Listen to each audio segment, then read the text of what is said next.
Here, sir. Okay, well, thanks. Right on.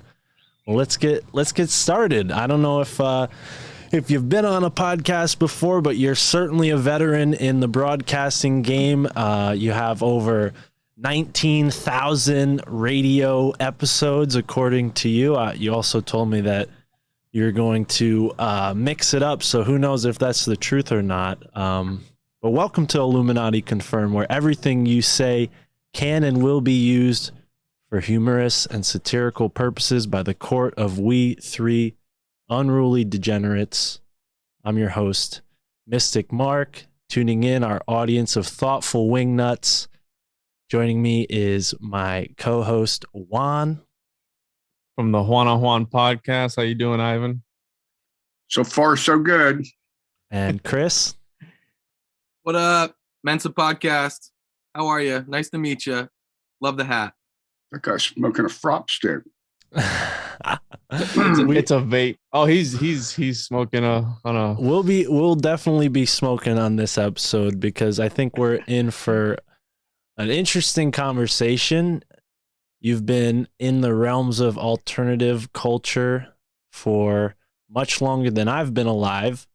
Juan and I have been studying as much as we can about the Church of the SubGenius, but I was hoping you didn't know. You said you didn't know anything about it and didn't need to know the jargon. So. We're trying. We don't want to get blindsided, but I'd love to learn a little bit about more about who you are, sir, and where this all started for you. Can you take us back to maybe what first woke you up to the fact that our world, our society, our reality is consistently lying to us? This is something that we like to talk about on the show. Often, the reality is stranger than fiction, and I think the Church of the SubGenius exemplifies that. But when did this weirdness really start for you, sir? Well, it's hard to say because the last thing I remember, I was trying weed for the first time in 7th grade. All right. And it's all been kind of I just sort of woke up here. So I was hoping you guys could explain it to me. Where are you in time? Well, actually, some of it has come back to me. In around 1975, I was struggling to support a family with my job of doing offensive animated underground cartoons that didn't make any money. And this Yellow Pages salesman showed up, Philo Drummond, and trying to sell me a Yellow Page ad. And I said, well, I can't buy an ad because I'm not my business doesn't make any money. And he said, well, if you like working for nothing, maybe I have a job for you. But then he said, but first, do you want to get high? And I was real surprised because I didn't look like somebody that would smoke pot. I was real. I kind of looked like Elvis Costello, if you remember him. Mm-hmm. So now when people offer me pot, I can say, do I look like somebody who'd smoke pot? And I go, well, yeah. But that's kid stuff for me. We subgeniuses smoke have a frop-siculops. Wait. Can we go into the words though? Sometimes you keep using these incredible words. Well, so that's a Tibet. We just say frop for short, but it's a Tibetan word. A lot of this stuff is Tibetan.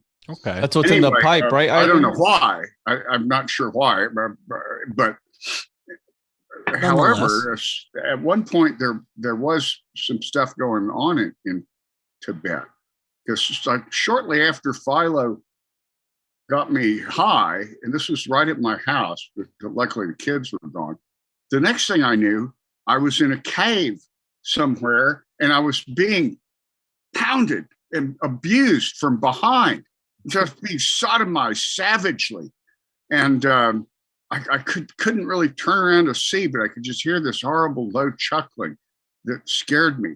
And there was this monster with a huge swollen head in front of me kind of holding me down, and he was also laughing. You look like you're about to laugh, Ivan. And then I kind of passed out again, and when I woke up, there was the creature with the giant head. Like the head was there, he was there, but the head deflated and it slowly, and it was Philo. And he said, "Say, now that you're here in Tibet," I was like, "What?" He goes, "I'd like you to meet Bob, my friend J.R. Bob Dobbs." We know Bob. Hail Bob. I turned around, and there was Bob standing there, and he stuck his hand out and said, "Hey, would you like a job?" And I was going, "No, I need a painkiller for my butt." And he goes, "I hear you like to work for nothing. How much will you pay me for a job?" And I just went, for some reason, this guy I would do anything. I wanted to give him money. And so I did. I gave him all the money I had on me, which was only about 35 cents. But he was real impressed by that. And he said, "You're hired." And the next thing I knew, I was back again in Dallas again, in my little hovel. And Philo started telling me about Bob's teachings. It turns out this guy had been a salesman like Philo, but he was like the saint of sales. He was the greatest. He had supernatural sales power, and he could sell, for instance, religion to an atheist, which I guess I wasn't then. I believed in almost everything. I was really gullible, but I believed in Bob more than anything. And Philo basically said, "Bob wants us to start a little publishing company and sell pornography and drugs and his teachings as a religion." I was like, "I don't know anything about religion." He goes, "Oh, sure you do. Let's get, all we need an enemy. That's the conspiracy. We need a special name to make us be different from everybody else. That's SubGenius. Because, if you were a genius, Stang, you'd be rich by now, but you're just a SubGenius." "Oh, that explains it." And he, long story short, he ended up getting me to do all the work and put together these little pamphlets. I got some right here. Pamphlet number 1. This thing was published in January 1980, so it's really easy to date. "The world ends tomorrow, and you may die. You won't die if you join the Church of the SubGenius." At that time, it was only $10, and we didn't know what we were going to send people for $10.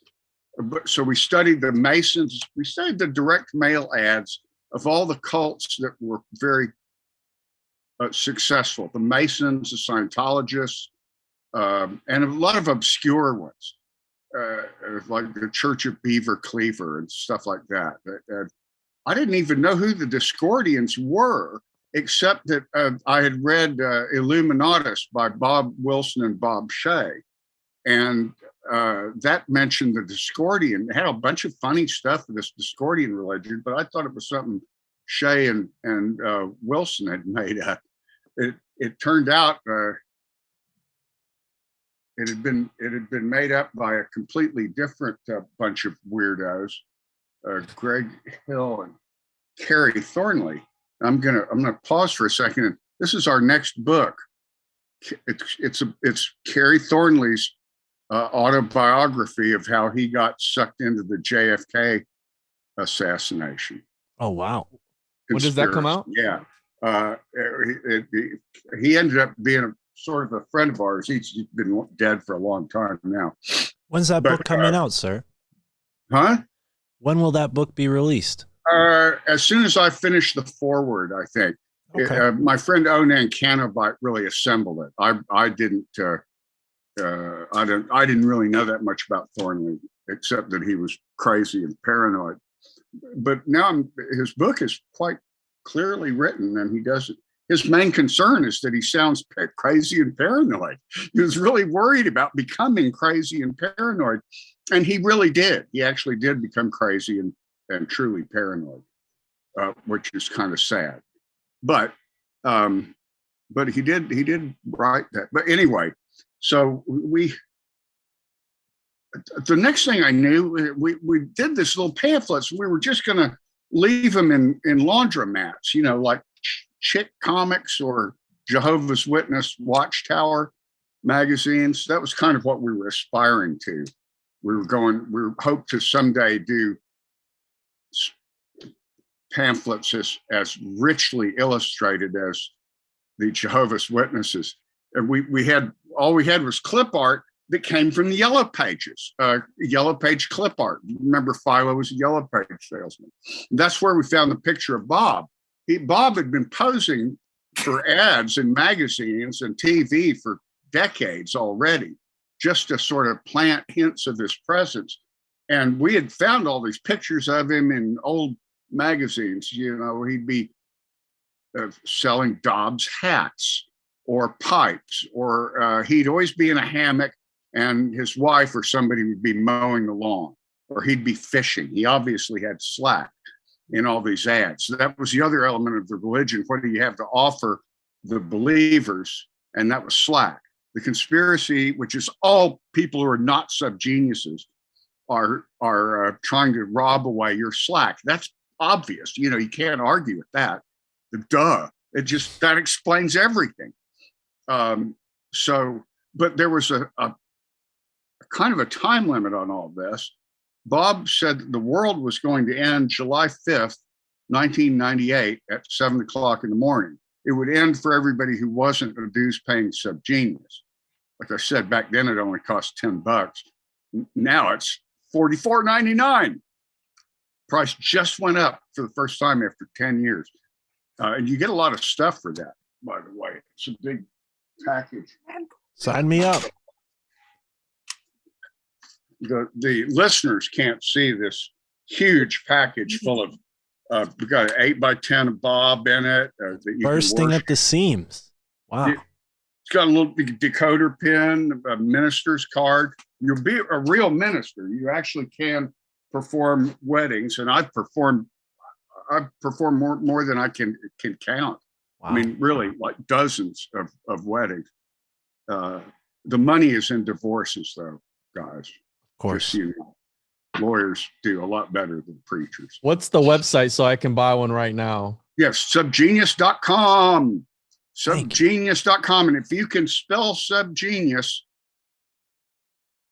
you may just be one. Well, even if you spell it wrong, you'll probably get there. Subgenius doesn't have an O in it, but .com and .com do. Subgeniuses, right? .com, or is that fake? Subgenius.com. Ivan, can I do a recap the story here real quick? Sure. Okay. So you go smoke weed. Next thing you know, in Tibet, being sodomized by the spirit of Bob. Well, we're not sure, but that's a guess. Okay, so you smoke weed, bada bing, bada boom, you're in a cave in Tibet getting fucked by a spirit. Bada bing, bada boom, that spirit tells you to start a religion. Bada bing, bada boom, you got pamphlets, and we are where we are today in this time. Right. And wow, man, what a story, bro. That's incredible. So that was just the beginning. So that was before people started believing it. Chris, we haven't even before people started joining up and clamoring for we haven't even hit God. our stride yet, Chris. Respectfully, Reverend Stang, please continue. My wife was really ticked off about this whole non-paying job thing. I was working my ass off on. Understandably so. And she said, you need to send that stupid pamphlet to publishers and see if they'll pay you to make a book. And I went, what? It never occurred to us. Well, at that time in the United States alone, there were like 150 publishers. There's now about 3. We sent the pamphlet and a fake agent letter, as if Philo was my agent or the agent for SubGenius Foundation. Wait, is Philo a real human being, or is this? Yes. Huh? Is Philo an actual human being, like flesh and blood? Like you have? Oh yeah. You can a photograph of this person. Well, not that I need it. I'm just, it was, but I just want to get the story correct. That's his counterpart. Bob's the only one. Nobody worships me or Philo. They worship Bob. Right. Yeah, yeah, So got they you. just got pictures of masks. Don't- See the masks behind me? Yeah, yeah. Reverend Two Stang, of them up there. don't mind our resident skeptic here. He's a little bit behind. No, but no, not skeptic, not skeptic. Oh. I want to understand the story correctly. Well, Understandably I need my to so. wife made me send the pamphlet to all these publishers, all of whom either rejected it or just threw it in the trash. Cool. But the All first place we'd send them were the underground comics publishers, because Philo and I were both big comic book fans, especially undergrounds like Robert Crumb's things at Zap Comics, Fabulous Furry Freak Brothers. Those guys were our heroes.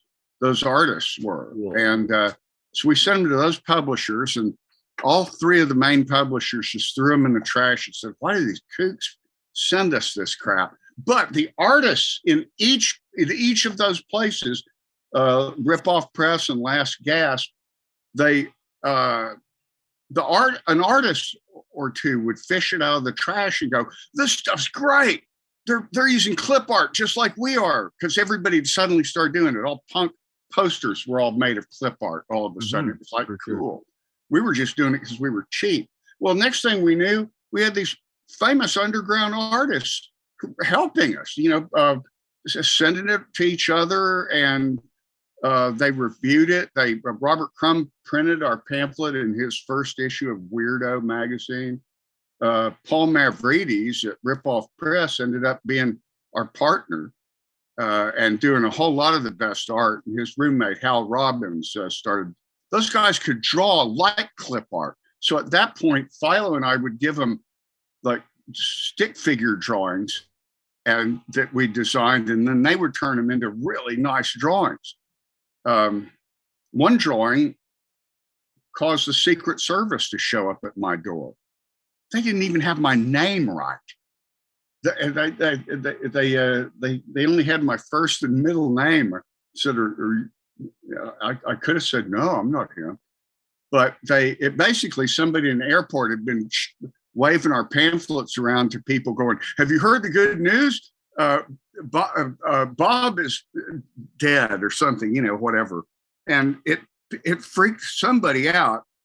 And especially this picture right here, it shows Bob and Jesus and Elvis and JFK and Buddha. That's incredible. Fighting a Hydra. And one, the Hydra is like the arms are labeled anti-Bob, rival cults, pink boys and normals. And one was labeled Reagan or any president. And that's what the Secret Service didn't find funny. They said, please don't publish that again. Well, it was already in our book. I said, okay, we won't publish it again. People magazine published it.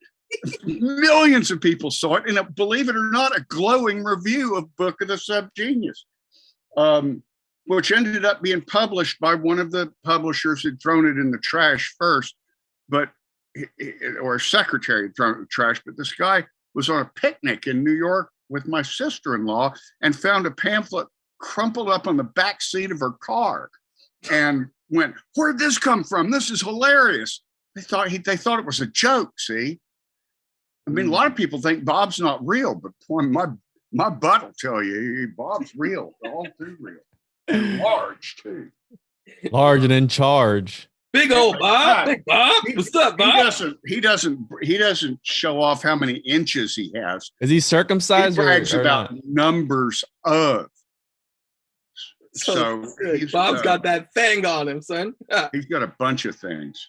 Woo! So he got more than one. That's Bob. The next thing we know, we were partying with rock stars, and we of course immediately got hooked on drugs we couldn't afford and went off the deep end and had to go to rehab, and then we switched to just frop alone and frop derivatives, Froppahol and frop jelly. That's what's in his pipe, right, Ivan? Yeah. In Bob's pipe, the frop? Actually, Bob's pipe, what he usually smokes, from what we can tell, is this cheap Borkum Riff cherry blend. It's just some crap you get. It's the cheapest crap at the pipe store. Yeah. But the thing is, no one's ever seen him either refill it or light it, or for that matter, remove it from his mouth. In fact, if you look at the picture, it's almost like the pipe is glued up against his teeth. He didn't have his mouth open to hold the pipe. It's up against these closed. It's the weirdest thing. Got great teeth, though, doesn't he?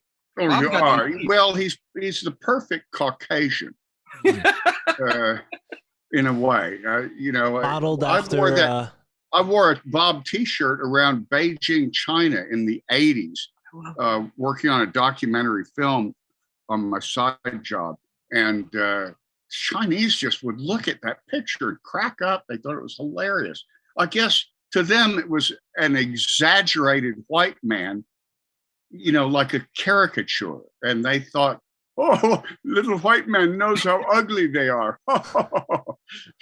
something, So that was. I gave a copy of Book of the SubGenius to the only Chinese subgenius, a guy named Li Jing, at Tiananmen Square, because it's the day before we were going to leave, and they wanted us to see Tiananmen Square. And it was, I swear to God, 3 years to the day before the Tiananmen Square massacre. Wow. A Book of the SubGenius was left in China there, and exactly 3 years later, I think it's June 23rd, they sent a bunch of army guys from the boonies hopped up on meth to go kill those bad students, city kids. So, Ivan, real quick, Bob's message, can you give him a synopsis of the message? Yes, the world ends tomorrow and you may die. The subgenius must have slack. You can gain slack by pulling the wool over your own eyes, relax in the safety of your own delusions. Too much, he said, is always better than not enough, which are actually words, more like words to die by than to live by. But It sounds good. That's the thing about all Bob's aphorisms and sayings and quotes and quips. They all sound really good. But the main thing is the subgenius must have slack. And by what that also means is that if a person is a subgenius, it has slack. That you're born with original slack, but the conspiracy starts trying to take it away from you. The minute you cry and they whack your behind to make you cry as soon as you're born. Mm-hmm. Start taking away your slack right then. You're just fine sitting there suffocating, but they whack your butt and suddenly you have to breathe, and that's it. All begins. That's where eventually you end up with a job. In fact, even I'm still stuck with this job. I should be retired by now. I'm 68 years old. Why am I still working for Bob? You need a little slack. Bob needs to give you a little slack. Yeah. He did finally pay off. I went for the 80s were really, really fun. We met all of our heroes and they slapped us on the back and said we were cool. And so my whole life goal was achieved by the time I was about 30 years old. And then it never got big. We got sort of famous among weirdos, but it never got big. Finally, around 2000, I realized if I did all the work myself, I could, and didn't do anything else, I could actually afford half of a house and half the utilities. And so I got remarried, and now everything's fine. I haven't had to work for anybody else for 22 years or something now. That'll do it. So Bob's blessings, son. I usually, for a couple hours a day, I have to sit here and fill orders. I mean, you'd think that I'd have minions, with this being a cult and everything. There should be minions everywhere, but none of us can stand minion types. In fact, when we've gotten people who were like volunteers that really wanted to help, the reason they had so much spare time to volunteer was that they were incompetent. at everything. Now, you can be a subgenius and be completely incompetent at all but one thing. That describes a lot of subgeniuses. And then there's the kind who can do a little bit of everything, but nothing quite well enough to make a buck. That's the other kind of subgenius. Anyway, heck, somebody made a really good movie about us a couple of years ago. 2019. A.R. Bob Dobbs and the Church of the SubGenius, directed by Sandy Boone, who actually was she was the widow of an early contributor who another filmmaker guy in Texas, David Boone. He died young, and she ended up becoming a filmmaker herself, and she wanted to finish his movie, but first, to get her director's chops, she decided to do a documentary about subgenius. She figured that'd be easy. Well, 2 years and $500,000 later, she actually got the movie done, and it was showing in film festivals and getting lots of good attention because it's real funny. It's a very good movie. It moves fast, and but then COVID hit. No theater sales, no distribution to speak of. So sounds very reminiscent of that Tiananmen Square nonsense. Sounds like the 3 years. Yeah, you guys maybe are tapping into the collective consciousness like an acupuncture needle with this type of work. But I wanted to ask a question that comes to mind because it's a little bit relevant to how I first came across the Church of the SubGenius, being a cannabis smoker since the age of 16. I found the Church of the SubGenius on the internet, looking at various alternative religions that I could maybe try on like a hat. And I never quite understood fully, maybe until today, what the Church of the SubGenius really comprised of, but it definitely mystified me and gave me sort of a look into a fringe alternative culture that sadly I was too young to participate in. But can you tell us more about how the internet played a role in the earlier days of the Church of the SubGenius after the 80s? Well, that wasn't the earlier days anymore. We were about to. I was about to throw in the towel, really.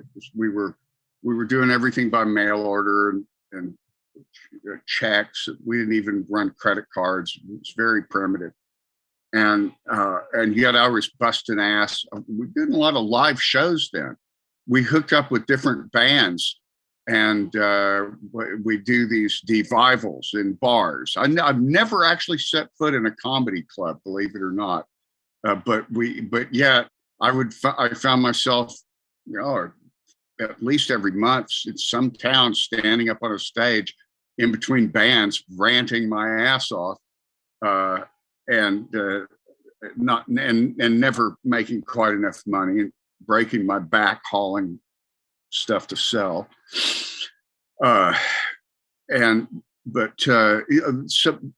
then Philo knew what the internet was before most people did, because of his. By that time, he was like a systems analysis for the phone company. He had like 80 people working under him. He was the conspiracy, but he said, "Look, you got to do this internet thing." He goes, "Do you have one of those America Online coasters laying around the house?" Back around 1993, America Online would mail you a new disc every day in a little can, trying to get people to sign up. But of course, they were charging $3 a minute, and he put it in my little computer and got hooked the computer up to a phone. And finally, I saw what the internet was, and I saw how much America Online was charging. So I immediately learned how to work under the hood and joined the Cleveland Freenet, even though I was in Dallas. Well, those people already knew who we were. At MIT, there was a big news group, a Usenet, or what they used to call bulletin boards. There's been a SubGenius bulletin board there since 1983.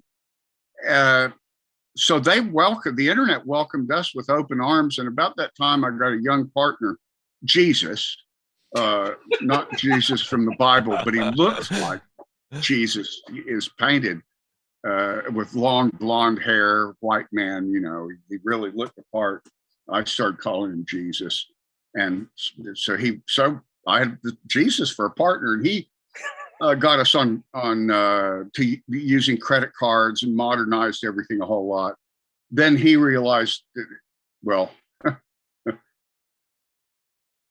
then because of photographs that he and his wife put online, there was a child custody case where his wife's ex-husband got the child because of Church of the SubGenius. This judge just didn't get it. And their pictures were pretty bad. They're pink he boys. Was reenacting the Stations of the Cross at one X-Day drill. These were campouts that we had at we have them at usually clothing optional campgrounds that are normally used by pagans. In fact, in 1990, I was invited to the biggest pagan festival in the Northeast called Starwood Festival. I thought they were going to ambush me because I'd been making fun of all that woo-woo for my career. What part of the but Northeast? It turned out they knew how to party. And long story short, I was back at Starwood as the sort of the mascot skeptic and religion and other religious nut, preaching about Bob. They loved that stuff. And I ended up, my second wife I met there, and then she ended up running the festival for several years, and I helped. So I ended up married into the pagan community. It's very strange. I got to know quite a few of the people I'd made fun of in a book, an early book that's out of print now called High Weirdness by Mail, where we explained all the other cults you could join, or at least get free mailings from them. You know, just send this form letter to these weird addresses and you'll get something back. And it's a great hobby. It was how we started. Actually, the reason I met Philo, besides his Yellow Page ad, was that he collected kook pamphlets and he was into comic books and he liked Captain Beefheart. Now, of course, that describes every subgenius now, but at the time it was unheard of. You know? Who's Captain Beefheart? What? Yeah, Captain Beefheart, the great Captain Beefheart. You know, I don't know. Who is it? Well, he was. Is this like another one of these a things? very weird musician. He was very influential on people like the Residents and Church of the SubGenius, for that matter. He was actually a high school buddy of Frank Zappa's, but he was even weirder than Zappa. And Zappa got him his first record deal, which is one of the classic albums of all time, but it's really hard to get used to. Trout Mask Replica was the first Captain Beefheart album. Captain Beefheart and his Magic Band. Wait, this is a real person. Yeah. Well, his real name was Don Van Vliet. Don. Okay, cool. Yeah, there you go. There's Captain Beefheart. Cool. I thought you know. Okay. He's yeah. He has an amazing singing voice, and like I say, he was. You guys may have also never heard of the Firesign Theater. They were a comedy group that did. Well, they were really radio theater. They were about 10 years older than us subgeniuses, and Firesign Theater were way ahead of their time. They kind of like Monty Python, but they were way before Monty Python. They were inspired by the Goon Show, which also inspired Python.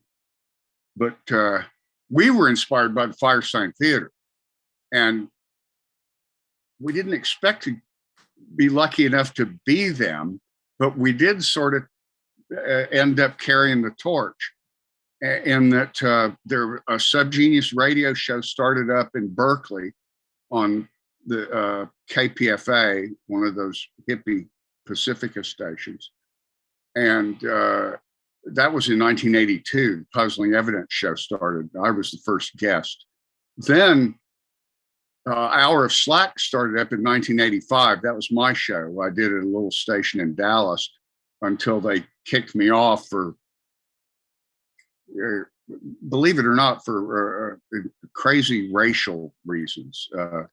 We just guy who did it later got fired, but I just started doing it from home. We were already syndicated by then. I was mailing cassettes to these other stations, and so I started doing this thing from home. And later on, I ended up moving to Cleveland, and was where the station there had already been playing my show for years, and I just started doing the same time slot, and worked with some Cleveland folks. There was a lot of SubGenius activity in Cleveland, a lot more than there ever had been in Texas.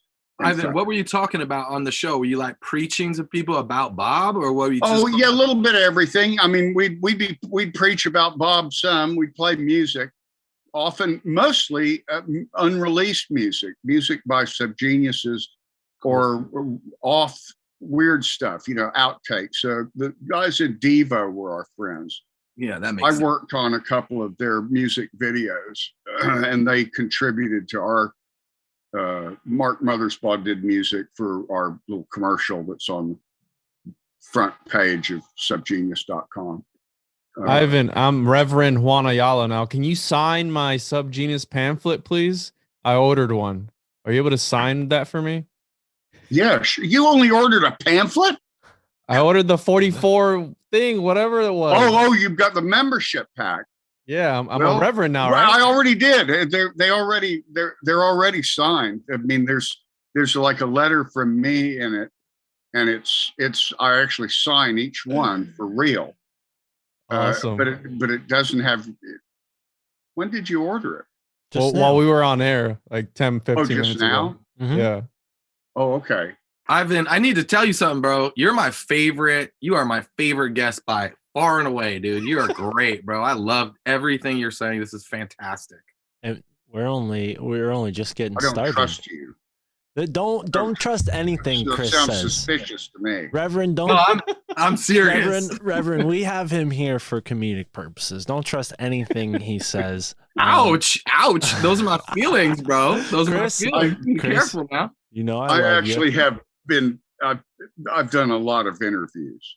When our books were being published by Simon and Schuster, they would send copies to radio shows. They had this huge list of PR stuff that they would, and so I ended up doing a lot of these straight radio things, just stupid drive time FM stations.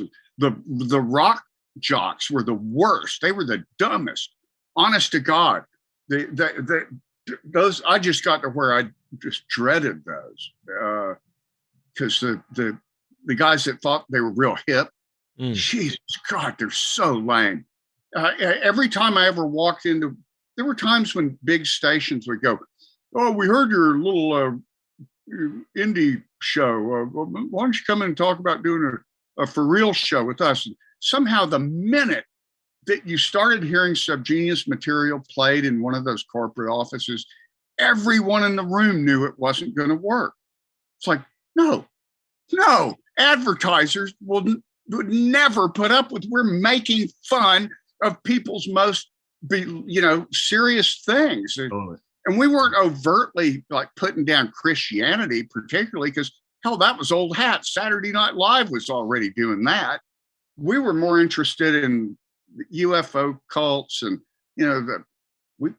Jonestown was the one we used as an example.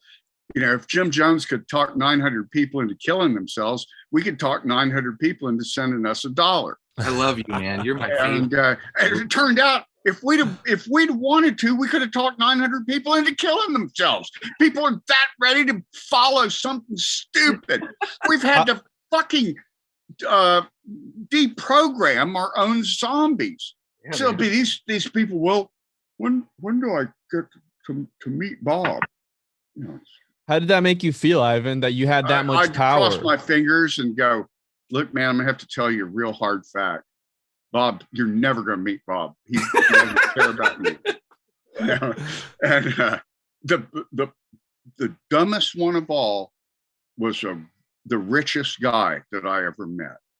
He was he had inherited a fortune, and he thought he was going to meet Bob.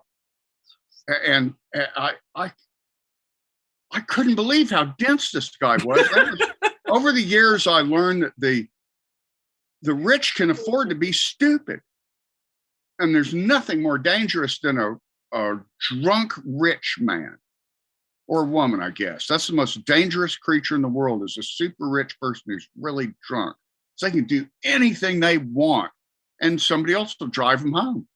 And they could pay to make it forgotten, you know. It's how did that make you feel, Ivan? That you had that much power? I want to get rich. That's now I want it's my turn to get rich. I fucking love this guy, bro. I couldn't agree more with that last statement, and I do want to know your answer to Juan's question, but I want to know your thoughts on conspiracy with that last statement we just heard. I mean, a lot of the conspiracies we look at involve very rich people getting away with very, very bad things.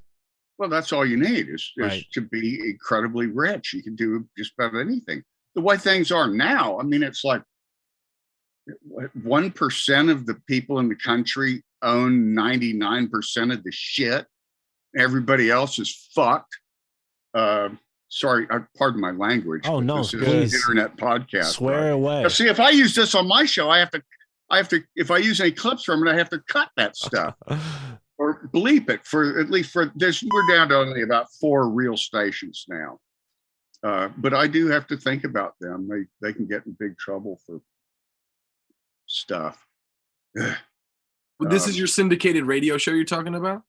Yeah. Well, the Hour of Slack. I mean, it started out as a broadcast radio show on independent, you know, public type stations, college stations. Sure. College radio, basically. Sure. Cool. And it was running on about 15 different college stations for a while, but gradually people quit listening to the radio, for one thing.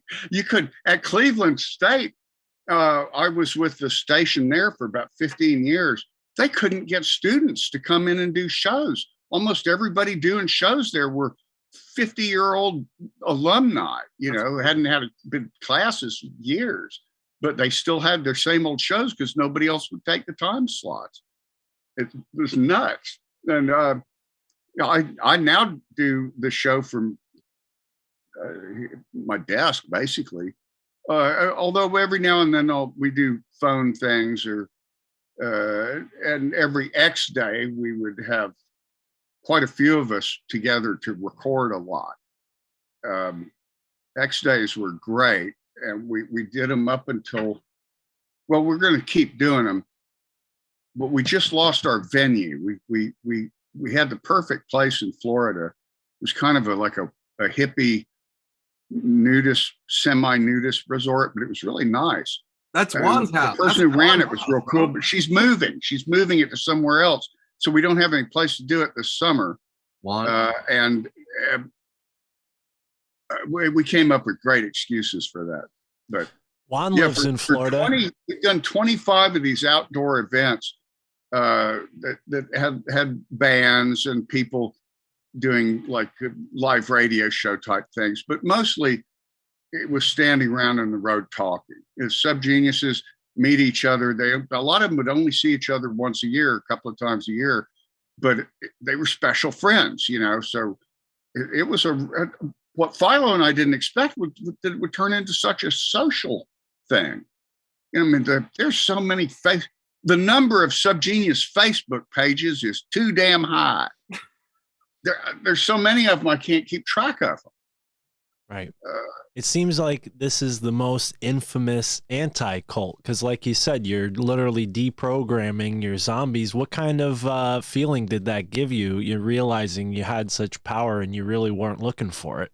It's like, if only we could keep a straight face. If only I didn't smile when I was saying this shit.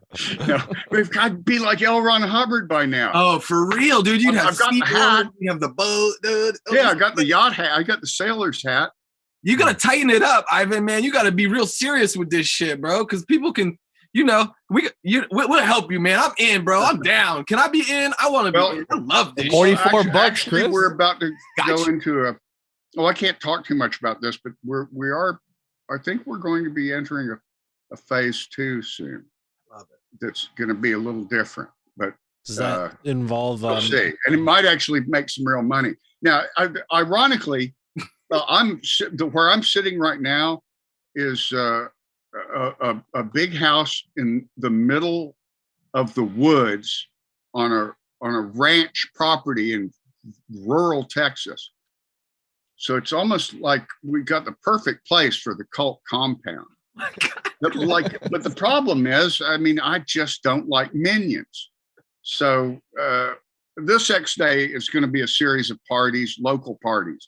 Like I'll invite my friends that I know that are from around, this Texas, Arkansas, and maybe a guy up in upstate New York will throw a big party there. Maybe they'll do some at the pagan campground that we used to use in Ohio. I was in Ohio for about 20 years, but now I'm back in Texas for good, but not Dallas. It's a goat ranch. I didn't really know much about the SubGenius and stuff. I started looking into it, and I love the ideology. I can get behind fuck the system, fuck all that shit, and be your own person, do your own thing, find your own slack. I love that because that's what we talk about, and it's amazing. It has inspired lots of people to, in fact, repent, quit their jobs, and slack off. Sometimes they have to get another job, but it's almost always a better job. Yeah. That's what happens when you quit your job. You get a better job usually. That's exactly what happened to me. And I did. I quit my job for the man, and now I have this job for Bob. But unfortunately, that means I'm always at work. My the bedroom's just down the hallway there. So but you love it. I have to give myself permission to, knock off work and go watch Rick and Morty or whatever. Living for Bob out here. Living for Bob. I love this, bro. This is incredible, dude. This is amazing. It really is. But you love what you're doing, Ivan, right? And I mean, the thing that I like about you is that you told people, like, listen, we came up with this shit high as fuck. Why are you taking it so serious? Because people take their life too seriously sometimes. Well, we actually didn't do that until that movie. Oh, really? I stayed in character for years and years. And a couple of things happened. Somebody outed me on Facebook, and suddenly I was Doug Smith instead of Ivan Stang. And I kind of like being Doug Smith again. It was kind of new and different. And I'd still be Ivan Stang, but screw Facebook anyway. The secret hierarchy, we use Telegram. But we have a special tiny news group of like 6 people. Little insider secret there. We surprisingly use enough, too. all the original, you might say there's about a dozen, maybe 15, 20 really people who are really contributing heavily in the 80s. And almost all of them are still alive. A couple of them hate SubGenius now. It's too bad because one guy, two guys that hate SubGenius have the biggest Dobbs heads you've ever seen tattooed on their back. Or one guy has one and takes up his whole arm, and he just hates it now. Dumbasses. Anyway, yeah. But most of us are still friends, and they almost all of them were in that movie. Do you think that's a testament to living your life cultivating slack? I think, there's, proven scientific data that shows in certain cultures there's a, correlation there. But what do you think within this small sort of subculture with slack playing into people's mental health, as much as I hate using that term? Question. Well, I think a sense of humor is a healthy thing to have. In this day and age, they can't look take at a the joke, people who fuck 'em. don't have a sense of humor. They're really look bad. They're like that all the time, and they're usually morbidly obese and full of anger. Of course, that's what the internet turned into, just an anger feeder. It's such a shame, it was great when only smart people knew about it, and subgeniuses, smart people and also subgeniuses. But then, then pretty soon everybody's grandma was on the internet, and all the girls that had been topless the next day made us take their pictures down, all their naked pictures. What's the motto, Ivan? If they can't take a joke, fuck them. Is that how it goes? Yeah, fucking. That's the only real rule in the church is fuck them if they can't take a joke. Or if there's children in the audience, you can say, if they can't not see the humor of it, let them mount up upon themselves. That's the broadcast radio before 11 o'clock version. The term you use for weed kind of reminds me of what the monkeys called cannabis on their old TV show. Is there any correlation there? Any connection to the monkeys? What did they call it? I think they called it frop or froth or something along those lines. No, frop was strictly from us. Okay. Where the monkeys did have a song called Bob Dobalina, calling Bob Dobalina. Right. It's totally by coincidence. I didn't really remember that song, although technically first record album that wasn't a movie soundtrack I ever bought was a Monkees album. But Bob's a real person. It had What did Bob Bob Dobalina on it, but that wasn't where his name came from. That was something somebody else pointed out later. There's a lot of things like that. It's just like, wow, Bob's been at this longer than we thought. Do you think anybody else smoked frop for the first time and was transmitted to a cave in Tibet? Well, Philo says that's how it started for him. So not just you, others have had this. Oh yeah, no, that was standard. All the early hierarchy were conducted that way. Sort of like a gang jump in. You notice we yeah, you got to get jumped in, Mark. That's right. Yeah. We have to use these special pillows with a little hole in them. How hemorrhoids and stuff. Are there different tiers? So if I buy in right at $29, I'm a deacon, right? If I buy in at there's a here, I'll pull out one of these doctorates.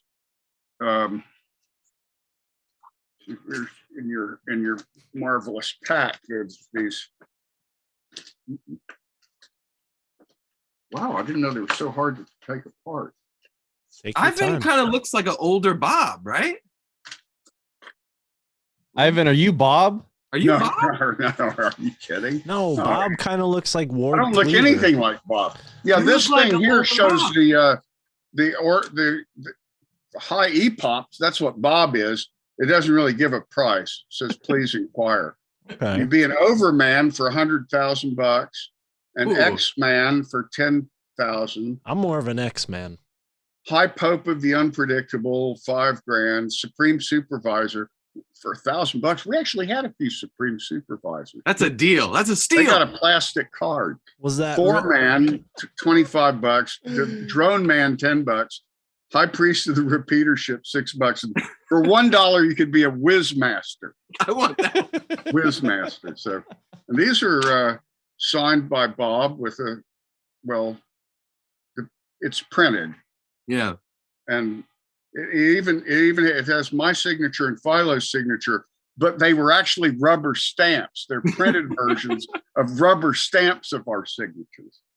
So Ivan, like double cheating there.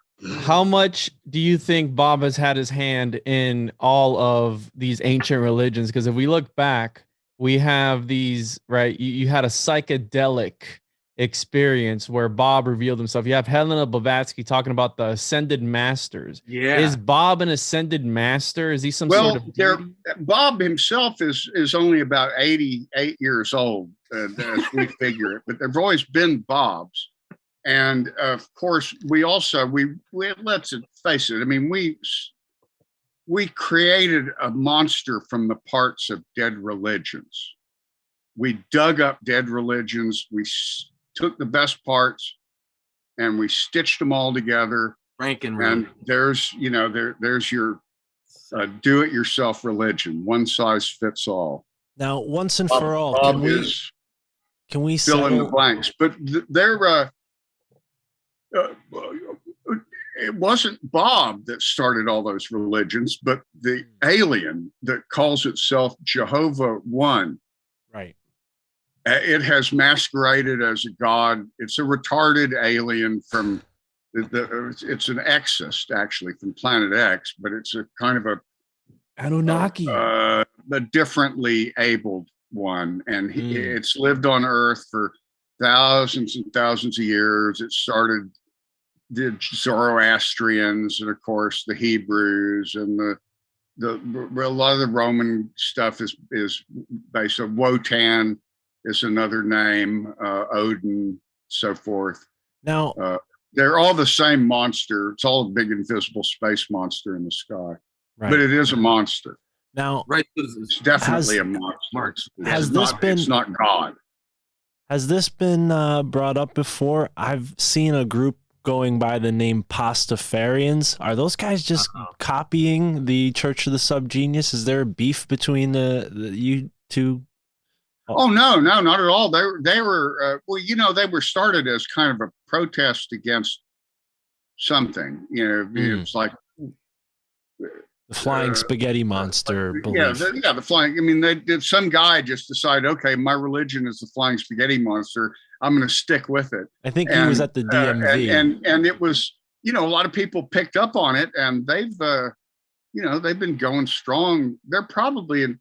They may be better known to the normal world at large than Church of the SubGenius is, but they came along a lot later. Right. And we were preceded by the Discordians. The Discordian thing was started in the 50s. I didn't actually see their material until we'd already done the first pamphlet. I thought it was part of the Illuminatus thing. But the first time I saw it, the Discordian things, my first thought was, oh no, everybody's going to think we copied them. That happened when Devo's first album came out, and it had this face on the cover that looked kind of Bob-like. It was actually Chichi Rodriguez, the golfer, but they suddenly people, we were afraid that oftentimes we came first, but people got mixed up. There's a Talking Heads or David Byrne song called "Puzzling Evidence." Well, when he made his movie True Stories, he was going to have a SubGenius devival scene in it. And that was the song that was going to be in it. And I was supposed to do the collage image projections. And our Pope David Meyer was going to be the preacher. But as soon as Hollywood money came in, suddenly, we didn't have enough of a track record. And they had to change it all. But they still had that song Puzzling Evidence. And there's a lot of similarity to SubGenius in that scene because it was supposed to be us originally. And he shot that thing in the Dallas area too. But that wasn't, I understand how that works. When suddenly somebody else is footing the bill, they really get to call the shots and who gets hired, and it wasn't us. That wasn't David Byrne's fault. He was a good SubGenius. He bought 2 memberships. Outside of that one Secret Service run-in, were there any other conspiracies that were covered within the pamphlet or talked about that maybe ruffled some feathers or maybe broke some news? Oh, there have been FBI offices like in Cleveland. There was some clueless dipshit at the FBI office there who thought we were going to all Heaven's Gate ourselves in 1998. And called the campground. The sheriff actually called the sheriff at this little town where our events were held back then in upstate New York, Western New York. And the sheriff listened to this guy go, SubGeniuses, they're going to kill themselves. Okay. He immediately called the campground owner and goes, Frank, you're not going to believe this bullshit. The FBI is so stupid. They thought the SubGeniuses are for real. At the same time, though, we are for real. There's thousands and thousands of ministers out there. I really don't know how you can't put, so many have disappeared. but I would say at least 40,000 people have sent us that have actually sent the $35 or whatever we were charging. And this is I mean, you good do the math. tadpole, For a bro. long time, it was like It's a 3 nice a day. thing. It's more like 2 a day now. Some years it was 6 a day. People joining up. So, and I could fetch up a number in the thousands on my email easily. But Ivan, you seeing some nice checks or what? What's going down, bro? You getting paid? I've made my living doing this for years now. I love this. So yeah, I'm getting paid. Now the house I live in, was my. I didn't expect this to happen, but I've ended up living in my late parents' house, in the middle of a goat ranch. I mean, my brother raises goats. In fact, yesterday I was standing next to a mound of composted goat shit, taller than me, filling pots for my garden. You eat curry goat? You ever eat that curry goat? No, I would feel like a cannibal. We don't eat goat here.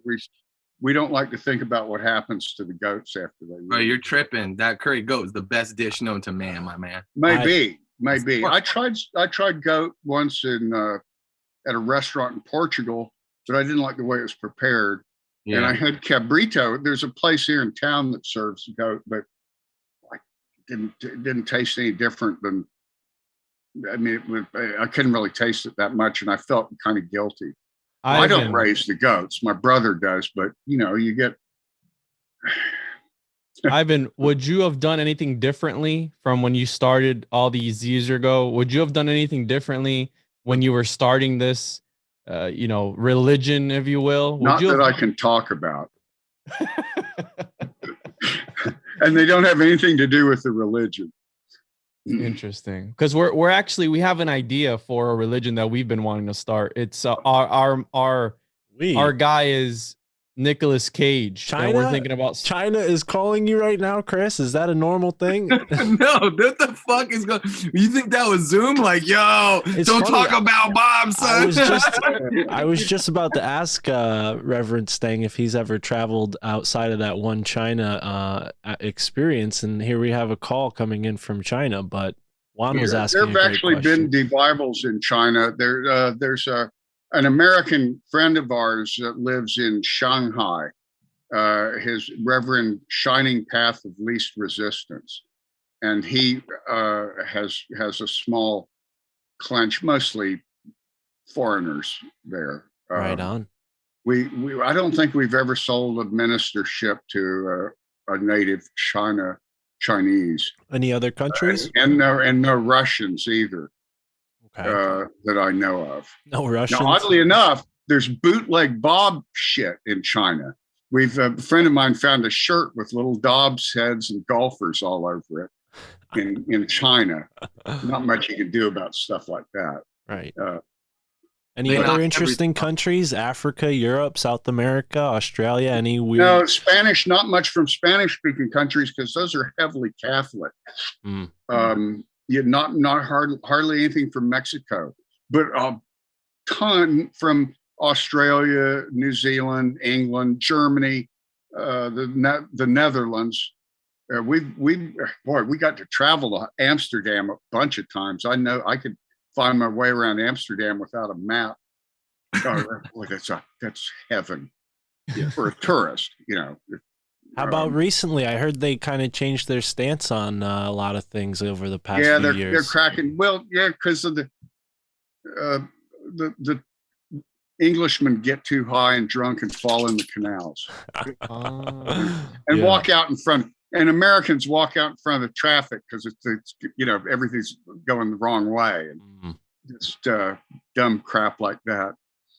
Okay. Actually, what I hear the place to go is Portugal now. Right. Have you been? It's incredible, bro. It's the best. Don't tell anybody. I've got a buddy in Portugal. But we did a lot of shows in Germany and England. That was really fun. Now, how much of the Robert Anton Wilson material comes into play here? Because I might have been altogether confused, but I recently came across a copy of the original Illuminati card game and started getting interested in all that. There's a Church of the SubGenius deck that goes along with that card game. Yeah. Well, those were all developed by Steve Jackson. Right. Steve Jackson got permission to use the Illuminati stuff, and there was some crossover there. So they, and he decided to do a SubGenius one too.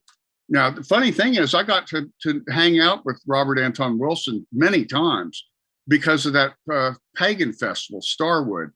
It was originally, Starwood was going to be kind of like Wired, more of a, or in those days was Mondo 2000, but it was more like fringe science, fringe alternate healing, okay, regular science, and world music. And there were a lot of witches and druids and shit up in Northeast Ohio, and they kind of it became a little top heavy with that gang. Mm. But I know a lot of witches, and I can tell you what they say about their titties. Gravedigger's ass, I can't speak for that, but a witch's tit is not cold. Yeah, well, there's a lot of mounds up there in Ohio, so I wouldn't be surprised if there's something in the water. That's some mounds, boy. Yeah.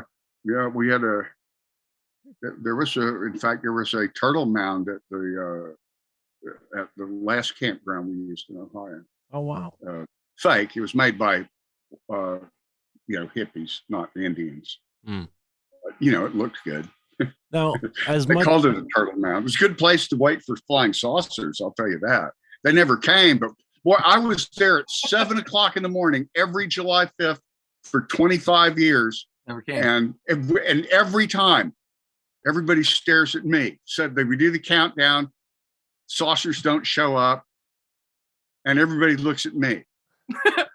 So I've had to get used. The very worst one in '98, there were like 400 people there, and there were some who really expected they were going to get their own flying saucer. That was the one in the movie, right, Ivan? Yeah, but they attacked you? Somebody suggested after the Great Disappointment in '98, I unveiled the fact that 1998 actually looks like another number if you turn it upside down. It's 8661. And the original memo that Bob wrote down, it looked like maybe it had been switched over, So, but people got really mad. And they stripped me naked and poured honey and pink flowers or feathers, pink feathers all over me and threw me in the pond. And I stood there stark naked, shaking my fist at like 300 laughing people. This is all on video. And so what to most people is their worst nightmare, standing naked in front of laughing crowd. It's just, for me, it's just a memory of a wild party. I never let them do that again, though. Of course, we never had that many people. It was disappointing to find the next day after that, only half as many people, and it dwindled each time, which indicated to me that more people were taking this seriously than we knew. And that's a little creepy, actually. I mean, you've literally started a cult about a joking cult, and then some people have literally joined in thinking it's serious. This is the most incredible thing maybe ever accomplished. Has it ever gotten away from it? Appeals. It sort of, there's people out there who are just plain schizophrenic, and our writing style, and especially in the book and the first pamphlets, mimics that schizophrenic way of talking, and it addresses the kind of things they believe. Everybody's out to get you. You've got magic powers just because you're weird and different. It's just telling people what they want to hear. But the schizophrenics believe it. There's a guy who once every week or two, he'll spend all day long filling up my answer machine with 4-minute, the same rant over and over again. he'll stutter it out for 4 minutes and then call it up and do it again because he didn't get it right the first time. He's been doing this for 25 years. He's obviously, he's crazy. I know that he lives in a special home. Oh my God. But they let him have a phone, and I've got his number blocked. But every week I have to look at my blocked messages and just delete his. He's not the only one. There was another guy just like that who was actually in a mental institution in Chicago, but they quit letting him call us. I always felt sorry for that guy. My friend Jesus would talk to the guy, and the guy thought he was talking to Jesus. So awesome. It was the craziest thing. He would say things to my younger partner like, "Yeah, when I get out of here, first I'm going to marry Moon Unit Zappa, Frank Zappa's daughter. Then I'm going to marry Stang's daughter." My daughter was 4 years old at the time. He might have heard her voice on the radio saying some, I'd get my kids to say shit about Bob. They'd go along with it. My kids didn't believe in Bob. They believed in Santa Claus, but not Bob. What you gonna do? These kids these days, they're just crazy. All you were trying to do was help them, man. See the light. You know what I mean? That's all you were trying to do, bro. So now I've got 3 grandsons that'll all do it. I get to be on my show, and it always creeps people out when they hear little tiny child voices going, "If you don't love Bob, he'll kill you. He'll bob you out." One thing that really stood out to me, Ivan, that I really appreciated about you was when you went to the post office one time and you had some dues for some post and you paid it and you're like, "This better be a fucking good joke." And it turned out to be $1,000 that you donated to somebody. I had a desperately sick niece, and who desperately needed money. And I mean, I would have been a real asshole if I didn't give her all of it. I gave her $750, and so that. Yeah, that was really nice of you. So it shows the type of person that you are, because I was expecting a completely different person. I was expecting a completely different person though when I came across I might not have stuff. done a good job of describing Reverend Ivan Stang to you guys, so I take fault in that. But we had a pretty colorful discourse before we got on the air here, Reverend, so I appreciate that. I want to go back to Robert Anton Wilson. Did he appreciate the, at least the likeness with Bob, with the name and what was his of course, thoughts on anything it? that's, where they're all going, praise Bob. All the Roberts always love that stuff. No, he was super. A friend of ours sent him our stuff real early on, and he loved it. He immediately said, yeah, let's join forces. And he contributed to our book, Three-Fisted Tales of Bob. There's a short story by Robert Anton Wilson in that. That's an anthology of probably fiction about Bob. And he contributed to that. It's about half footnotes. It's really funny.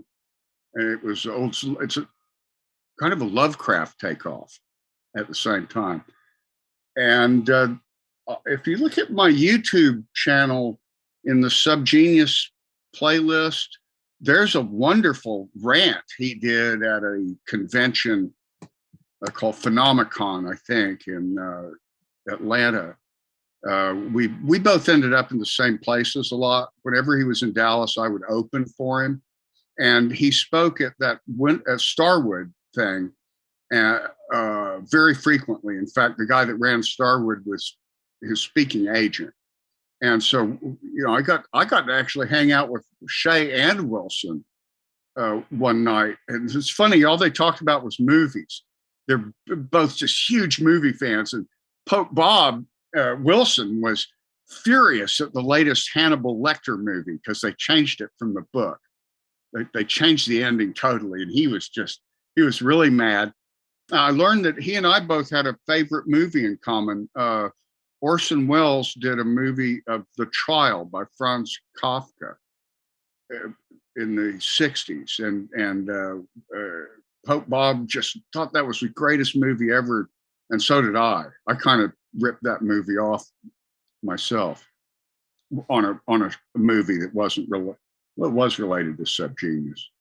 I did an underground movie in college, my 1 year of college, that it's called Let's Visit the World of the Future.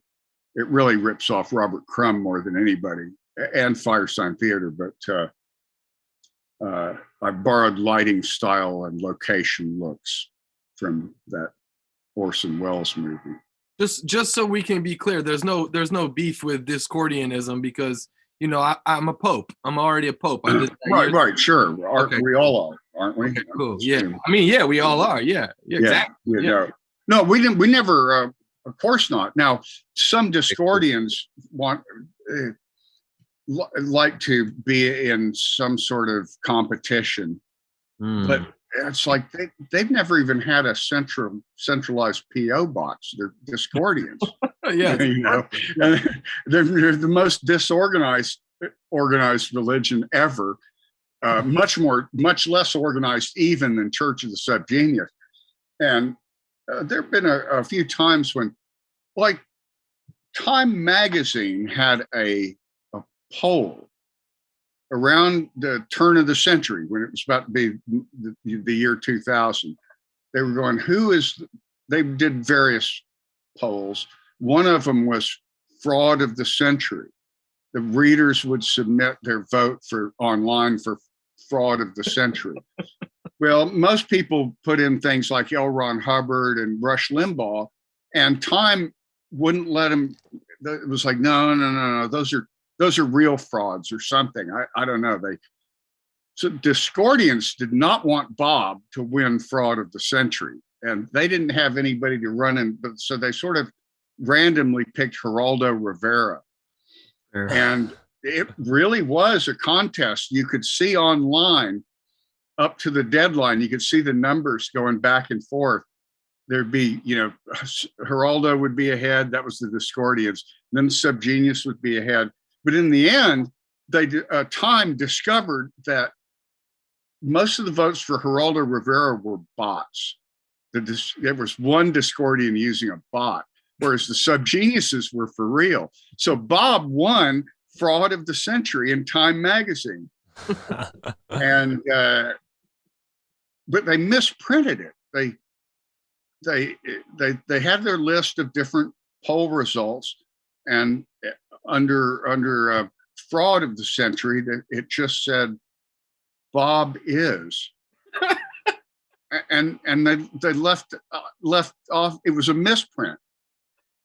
Well, people wrote in and said, "What the hell? Who's this fraud of the century?" I was going, "They're right. Bob is." They finally got it. Time magazine is correct for the first time ever. Bob is. Well, the next issue, they reprinted that. They said, "Well, we made a mistake. There was a typo." And they showed a picture of Bob this time, and they said, "Bob is," and they got it wrong again. Bob is a mascot for a band in Dallas. Like, no, Bob is a mascot for dozens and dozens of bands all over the world. But sounds like a Church of the SubGenius member was working in the midst over there, messing with someone. Well, anyway, we got in there twice because of that. Some DJ in Cleveland, of all places, saw that and didn't know who Bob was, which is in Cleveland, believe it or not, that's kind of odd, especially for a drive time rock show DJ. And this guy invited me on his show to make fun of me because I believed in the fraud of the century. But who was fooling who? That interview went real strangely, and I didn't quite get it. It ended real quick. And when I got off the air, I got this great recording of these guys going, "Oh, I don't think Jesus had any disciples named that were stupid, named Dopey." Yeah, because I looked up this Bob guy, and he was like fraud of the century. And this Ivan Stang, he's a disciple of Bob. That was like the kind of recording you'd kill for, to get somebody being that fucking stupid. And of course, he started this. I'm sure within that hour, he had a dozen people call up and go, "Boy, that guy handed you your ass, dude. You're the one who got tricked." So that was fun. I love it.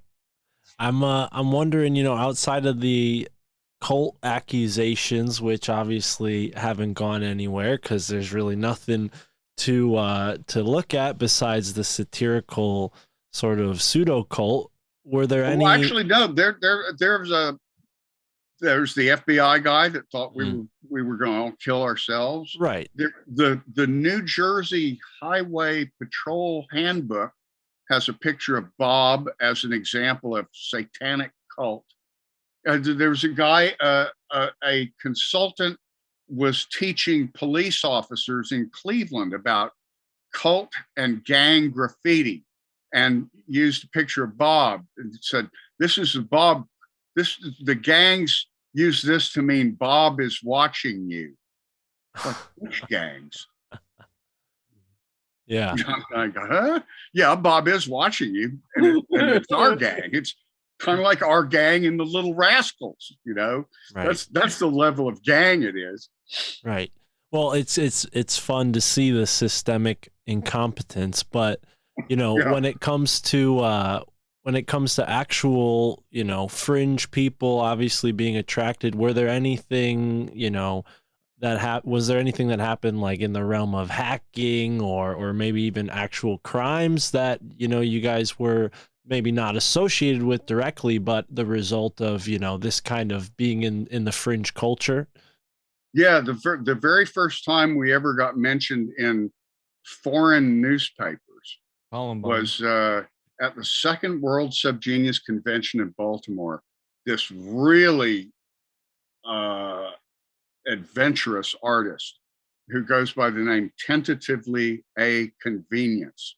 And he's still a functioning artist too. He did an art form based on a comic book of ours. And it used a couple of dead dog carcasses that he'd found in the underground train station. They had subways in Baltimore. And there was an unused section of tunnel where he found these two rotting dogs, and he painted them. He spray painted them white and hung them up, strung them up by their legs, and had this weird loop tape running. And he was nude except for white grease paint all over him. And he invited all these subgeniuses to come from the convention down into the tunnel and witness his art show, which was him tapping the dogs and saying, "Good dog, good dog." Sit, lay down. And they're just these corpses. It was the worst smelling art show in the universe. And the cops got called. I wasn't there, which is good, because I was actually tripping. And so was the editor from Simon & Schuster that had come for that event. And he and I got there just in time to be told there were cops. And we would have been the one everybody looked at. So we backed away. That poor guy spent the night in jail. But that made the news. And in fact, even relatives of mine ended up reading about the subgeniuses killed dogs and used them for art shows, which was, of course, was total bullshit. Nobody killed any dogs. And what else? There's been quite a few.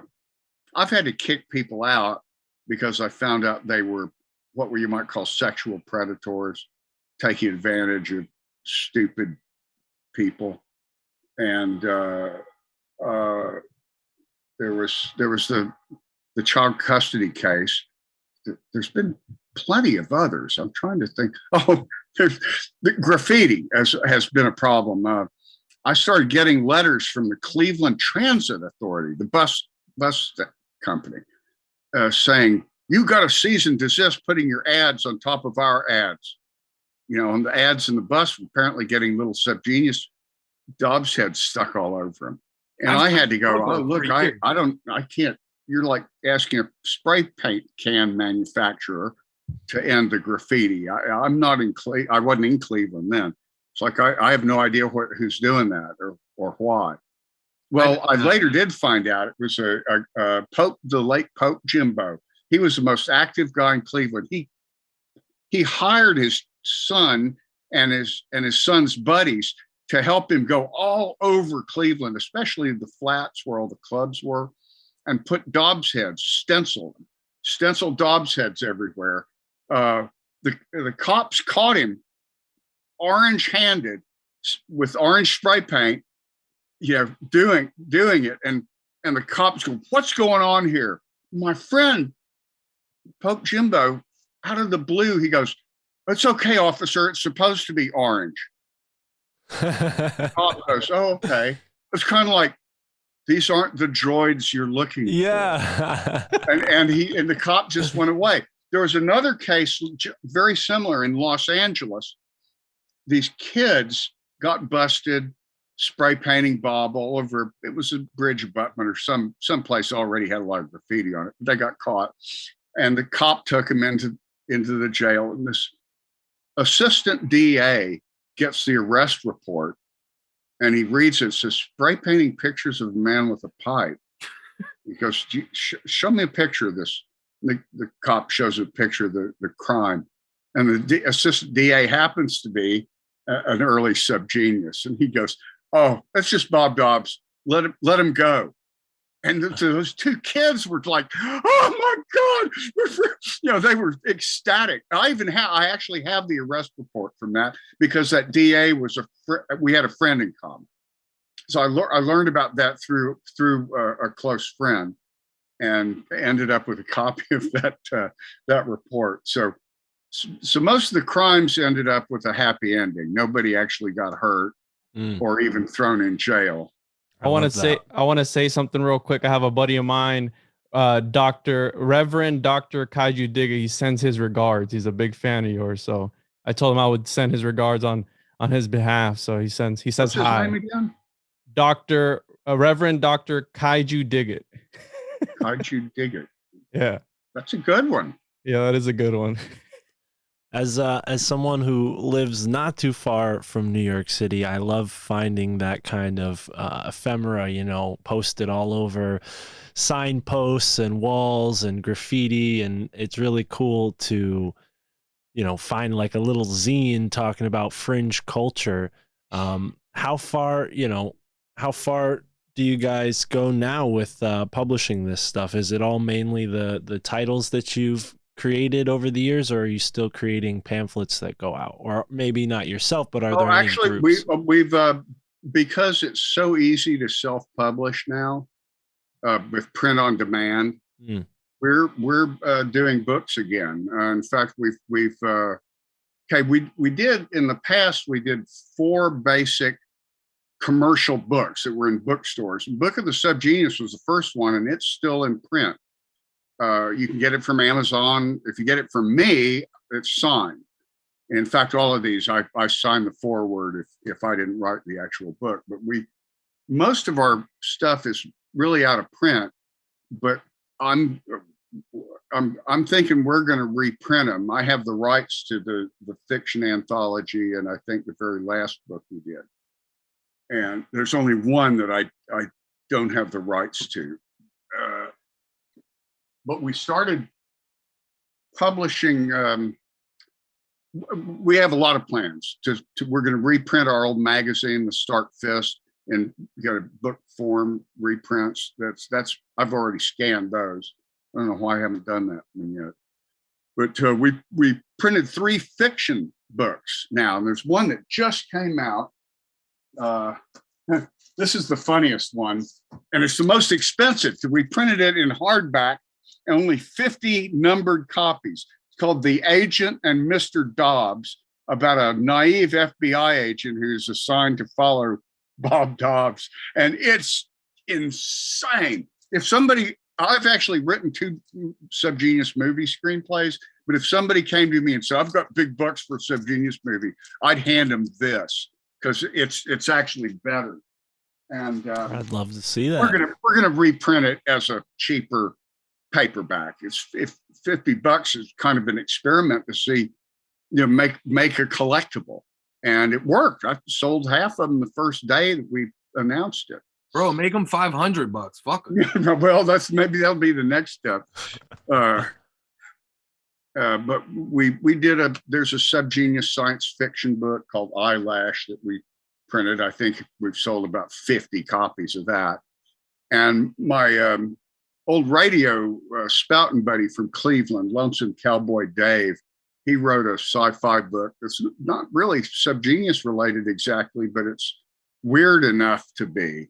And it's by him. So that was the first one I printed. That one's, we probably sold about 200 of those.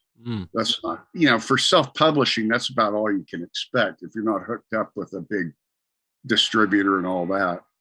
Now, getting back to it's pocket change, but we have so many items that produce pocket change, like Bob stickers, $3, little pins. We got lots of pins and bumper stickers and CDs, DVDs, that kind of thing. I was a filmmaker originally and continued to do a certain amount of that. It's not.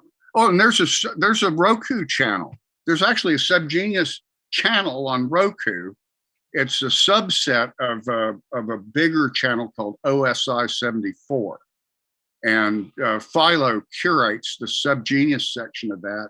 He puts on a different, some of it is old subgenius short films that are also on our DVDs.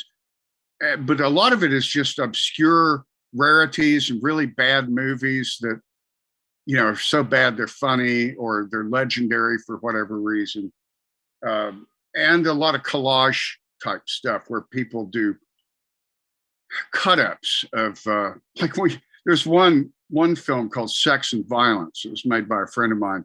He just cut together every death scene and every fuck scene in his entire porno and movie collection. Smart. That's wicked. Real fast. And it's just hypnotic. It's hard to take your eyes off that one. It's like somebody getting their face torn off by a monster intercut with hands grabbing titties, that kind of thing. Fucking genius, dude. That's genius. Puzzling Evidence did a collage video that was every scene from every movie where somebody says, "Kill me." It's called the Kill Me film. And there's somebody says "kill me" in 1,000 movies. Yeah, that's why Warhol did the car crash, and that's why he did because you're taking the fucking pop and you're making it into fucking pop art. You know what I mean? Think about it. Well, now you got YouTube and TikTok for all that. Yeah. There's compilations of nothing but dash cam footage of car wrecks.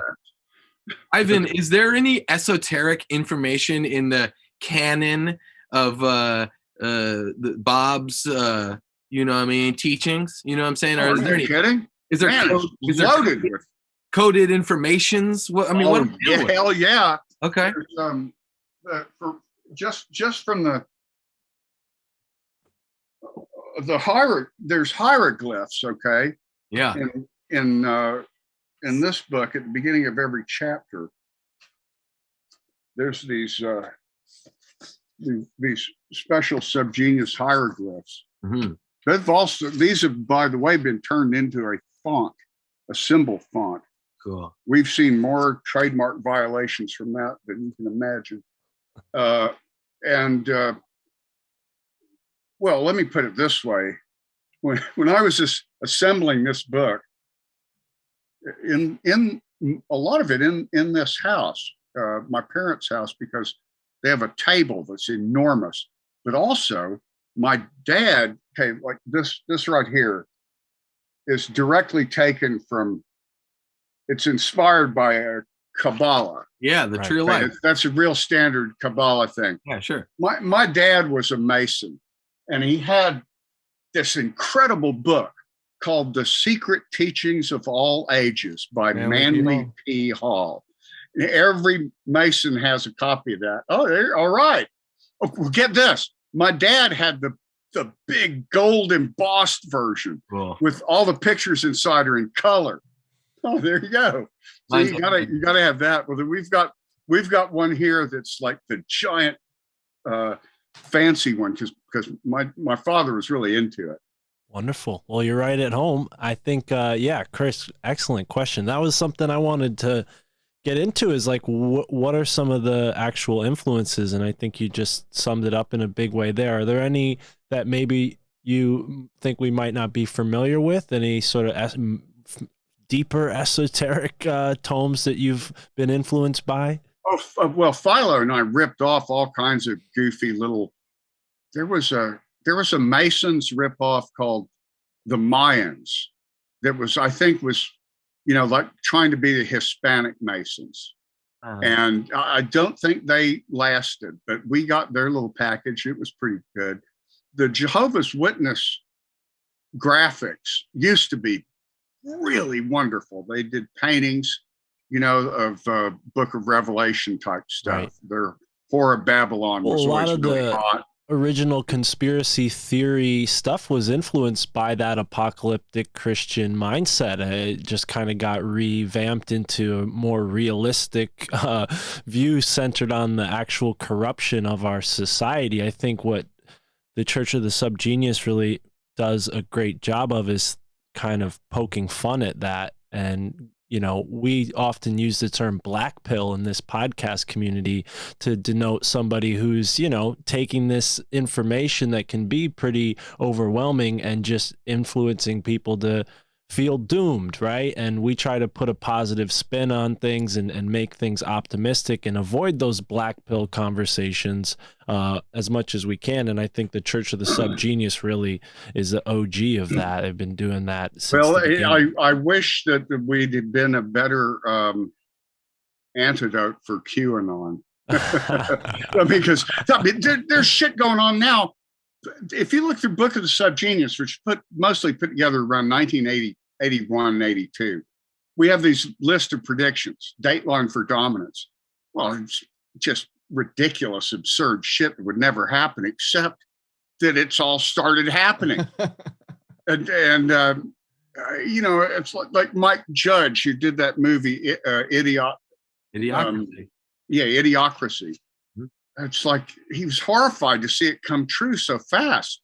It turned his sci-fi film into a documentary just like that. Well, that's why we talk about predictive programming so much in this community, because it's almost like these people are creating a hypnotic spell, which then induces society to move in that direction, albeit maybe subconsciously. It might manifest consciously in a different form. But yeah, it seems like that's what might be at play with certain filmmakers. Have you ever looked into maybe like Stanley Kubrick and some of the, more conspiratorial directors like that?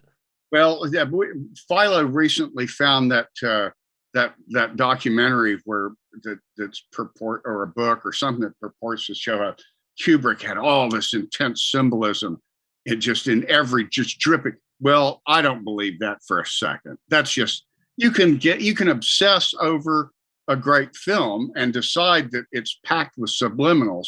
I don't think that Kubrick was really doing that. Oliver Stone, that's totally different. He's right up front, his JFK and Natural Born Killers, those things are packed with subliminals and Easter eggs and all that kind of stuff. I don't know if that's really responsible or not. But at this point, those were in the innocent days of 15 years ago. And with Facebook algorithms working for them, the most hateful shit gets spread around because people's glands are rewarded when they get, I think righteous indignation is the marijuana of the 2020s. People get off on getting righteously indignant, and it happens on both sides. Obviously the ultra conservatives and white nationalist types, all that, and but also people who are excessively woke to the quote unquote to the point where it's just ridiculous. And I've had both sides, both kinds of extremists call me the other kind of extremist. But I wrote a book about extremist fringe shit, High Weirdness by Mail. And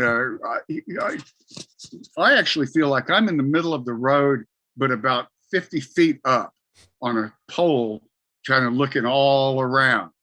So I know where I am. Mm.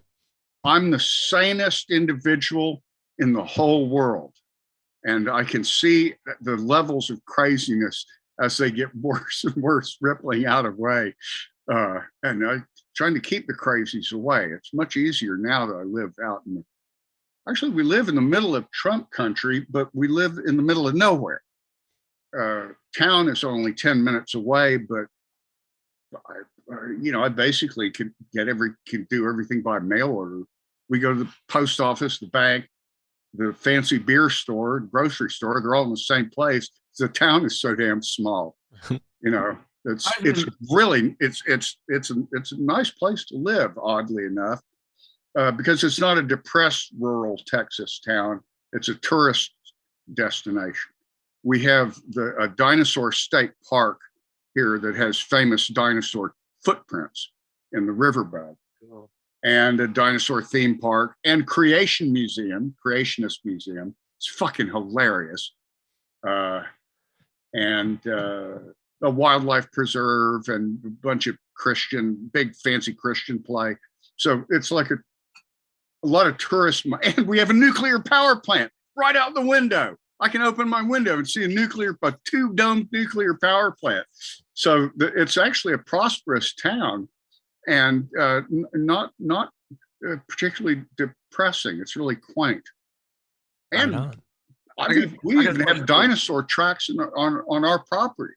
On Crete. They're not great, but they're definitely dinosaur tracks. You can see 3 in a row where some kind of theropod crossed the river. I was a dinosaur fan as a child and a monster fan. When my parents bought this place just after I left home for college. So I never really lived here, but I was thrilled that they bought a place at the dinosaur capital of Texas. And I have my own museum I'm building that's a competition for the Creationist Museum. It's called the Destructionist Museum. And we have fossil skeletons and I can show people these. They're in kind of bad shape right now, but we've got fossil skeletons of an alien gray from dinosaur times, fossil devil, fossil cave subgeniuses. Well, they're both male, but we call them Adam and Eve. It's really Adam and Steve. And a robot, a fossilized skeleton of an alien's robot that dates back to the Cretaceous. Wow. And lots of real fossils, but the real fossils are pretty boring. Yeah. There's sea life, seashells. Understandably so. Are there any cryptids, we'll say, that you do believe in, or because those are all cryptids, arguably, but we often talk about things like Bigfoot and giants. People talk about the Smithsonian taking giant skeletons and spiriting them away. I know about those. Yeah, there were giants in the earth in those days. You'd love my driveway. Actually, there's a concrete Bigfoot statue. It's a small one. Can't afford the life-size one. About this big. First thing you see in the driveway. Now I have a sheet metal Bigfoot up against a tree where it's kind of almost camouflage. One of the dog's names is Yeti.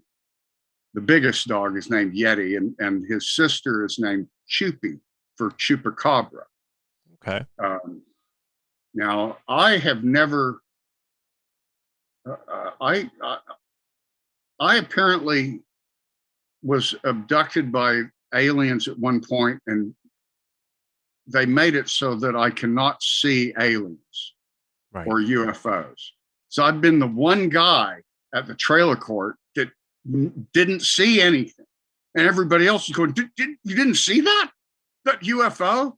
No, I was out gathering wood. I didn't see anything. But I actually spent the night. That night, I spent on horseback with an Indian, riding around the prairie looking for the goddamn UFO. That was our last The guest. Indian, Lorenzo Blacklance, it was like Close Encounters, where Richard Dreyfuss can't let it go. He just can't quit thinking about that shape. And this Lorenzo he wanted me to see the damn thing. And it had appeared over the pond across the highway and just suddenly shot into the air. Classic, sighting. And that was I sat there at one point going, it's midnight on the reservation in South Dakota. I'm in the middle of a prairie with a Lakota looking for a UFO. This is before Church of the SubGenius. So that time I was studying metaphysics, the paranormal, UFOs, real seriously. I took that stuff I thought, if this is for real, it's the most important things in the world. Well, 20 years later, I decided that there were a lot of really interesting people out there. And apparently the ghosts, every house I've moved into, I've been told it was haunted, but they apparently are more scared of me than I am of them, because they never show their face around me.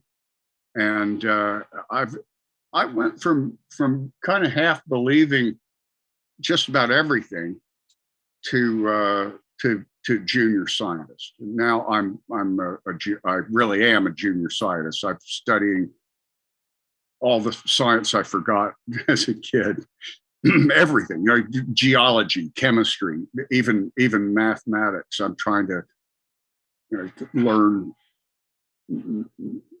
more stuff that you can prove. I love the other stuff, though. I don't doubt that there are mysterious things flying around in the sky and strange stuff that happens that nobody, I don't like the explanations for them, but I don't think there have to be explanations. Who said we were going to get an instruction book with life, right? Agreed. Great that there's still mysteries. It would be terrible if they caught the Loch Ness Monster. That's we all seen from movies what happens if they find Bigfoot. So, it's I like it that way. Ivan, how do you guys describe creation? Bob, how does Bob creation? Right, Adam and Steve, you said. Oh well, actually, there's in our second book, Revelation X. There's a whole chapter about the prehistory of humankind, and we don't go into where the Big Bang came from. Okay. We do know where it ends. The universe is not infinite, and there is actually a literal brick wall enclosing the universe. That should make you feel better. There is a limit. What's beyond it? Who the fuck knows? Oh, okay, cool. Okay, not God, because he's the one that told us about it. Right. In fact, I filmed it. You can send our movie, Let's Visit the World of the Future, my YouTube channel, black and white, 1972 documentary about the future. Okay. And at one point, God, actually, it's my dad playing God. Very appropriate if you knew him. He was nervous as hell, too. But he explains that aspect of the universe. Humans were originally lab rats for advanced yetis who were pretty much insta-evolved by the Exodus around the time the dinosaurs disappeared. That was an unfortunate accident, by the way, the end of the dinosaurs. Yeah, explain that. Oops. And the invention of humans. Oops. You think there's and some of the yetis would lower themselves to mating with humans. And that's where subgeniuses come from. Were the descendants of the Yeti, as opposed to people that are just pure human. Right. So we have, most of us don't look very Yeti-like. Well, some do. Some look real Yeti-like. I mean, look at Juan, dude. Look at Juan right there. Right, exactly. You got this. It shows up in the personality more. It's like the Neanderthals just kind of got bred out. Right. What about the dinosaurs? Were there any my DNA people? Test showed that I had more Neanderthal than 70% of their testes. Oh wow. Or their testes. Didn't have as much Neanderthal as my testes had. You full of juice. Mine won't do anybody any good now, but I've got 3 grandsons. They're packing that Yeti DNA. They're real good looking too. This is awesome, dude. Have they met Bob or Oh yeah, of course. They they mock Bob. They draw funny pictures of him with buck teeth. They have mustaches to his face. Oh, it's stuff kids do, you know. But you are allowed to draw I mean, you're not allowed to draw the Muslim one, right? But because I don't want to offend anybody. But you are allowed to draw the Bob one, right? Oh yeah, sure. Well, I mean, people draw Bob all the time. That's a very common tattoo. I would never put anything like that on my body, but I've lost count of all the Bobs I've seen tattooed on people. Yeah, like I'm a graphic designer, artist by trade, and I have seen that face for years and had no idea up until 45 minutes ago that that's what we've been looking at all these years. It must have been adopted by so many graffiti bands, et cetera, over the years. Well, yeah, people just we sell bumper stickers. People make their own. We sell T-shirts. You know, you see that kind of thing, and we've always encouraged merch game tough. We've encouraged samizdat, or however you pronounce that. Like, this is a sheet that comes with the membership pack. That's all little ads. You can photocopy this and then cut out little ads and stick them in odd places, like the underside of a toilet seat or inside a pencil sharpener. Yeah. Places where somebody's going to find it when they're cleaning up and scratch their heads and go, I love this, bro. I've seen that damn face before. Right. That's eventually we get that $35 out of them, or $44.99 now. Wow. And I think this is the best. It's like you're a mad scientist, artist, Neanderthal, an anti-cult leader mixed into one. Anti-cult leader. It's all like kind of in one big soup. It's really like kind of an interesting thing. I think we've seen it in Discordianism, and then you're telling us that, you know, fucking what did you say? Zoroaster is actually Bob. No, Jehovah won. Right. Jehovah won, the alien space god from the corporate sin galaxy. Fucking amazing. Yeah, he's the one, but he's really the troublemaker who caused all this religious protagonist. crap. You know, right? It all springs from, you know, to tell the truth, a whole lot of the New Age came from early Rosicrucian stuff.